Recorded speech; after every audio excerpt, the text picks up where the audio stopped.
আমি কেমনে থাকবো মাওলা কবরে,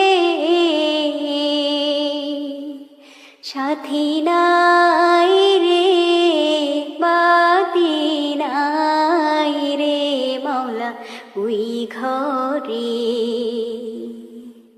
মালাকুল মউত আসবে যে দিন আমার দ্বারে, প্রাণ পাখি দেহের থেকে নিবে বীর করে।